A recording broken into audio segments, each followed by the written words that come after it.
Tens of thousands of complaints were filed by concerned citizens during the pandemic, calling out local businesses breaking safety guidelines. Yeah, but not everyone realized their information would be made public. Yeah. And they probably never imagined it would be put on a poster inside the very business they ratted out. KIRO 7's Kevin Coe takes us inside that restaurant and speaks with the owner, who is now being accused of harassment.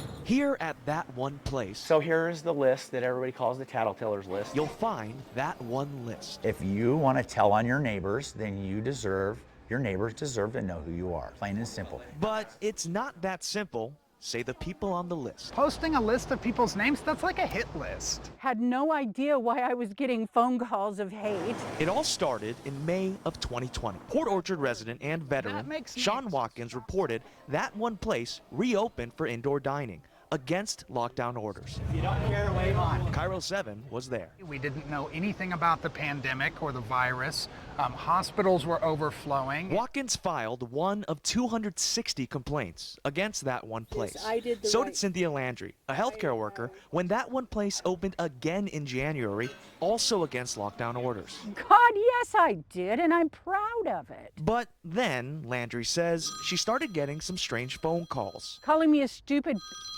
telling me that I'm full of.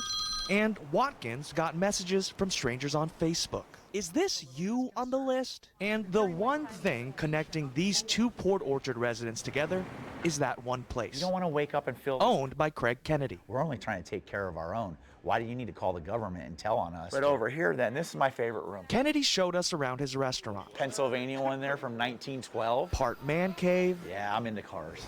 part community hub for the homeless. It's called a blessing box. And so our community puts food in it and keeps clothing in it. Kennedy says he has nothing to hide, and neither should the people who reported his restaurant. So the people that And left- that's why he put up this poster, which lists names, phone numbers, and email addresses for some of the people who filed complaints against his restaurant. All information legally obtained through a public records request. What is it accomplishing by leaving that thing up there right now? entertainment. He claims anything that happens from the list outside his restaurant is outside his control. He also put this disclaimer by the list stating, "We are not advocating for any contact or retaliation." For people that have been contacted, have been harassed, Nobody's been harassed. no one? I ask you to have them show you proof. So I called one of the people who called Cynthia, a number she saved in her phone. Yeah, here it is right here. Idiot that called about that one place. That's when a man picked up who says he lives in Port Orchard and saw the list. You kind of took that next step to actually call one of the people. Yeah, because I was pissed off. Because people want to report these guys for what? Trying to help each other out. It's not like they're there to kill people. Show you. I also showed Kennedy the message Watkins received. This person, you're smiling. The smile on your face tells me that you don't think that's harassment, right? You know, if you don't want to be on that list, don't turn in your neighbors. The list has been up since, with one exception. Yeah, I took the sign down. Ben is Cynthia Landry's son. That's called doxing. You know, that's a thing that people do, put up their other people's personal information in a retaliatory fashion. That's when Ben retaliated himself by going to the restaurant and taking down the poster.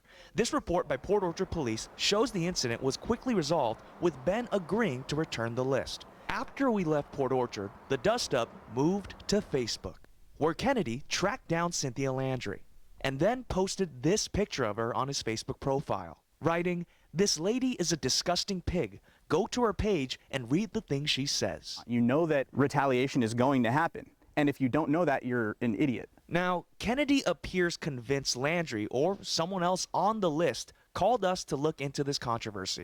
But it was actually this person, who we'll call TG. Like, actually disgusts you. Mm-hmm. Yeah.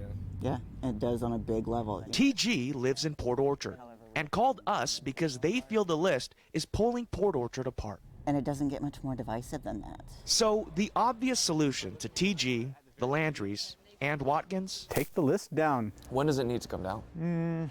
I guess when it's over with. I don't know. I'm going to leave it up until the people stop crying about it. No matter whom you talk to in this story, every single person makes the same two claims. One, they're being harassed, and two, they're just doing their job. Well, that sentiment continues with Craig, who says he's being harassed by L&I. Craig faces fines of up to $132,000, all for staying open during the statewide shutdown. LNI tells us it's just doing its job. I'm Kevin Coe for KIRO 7 News.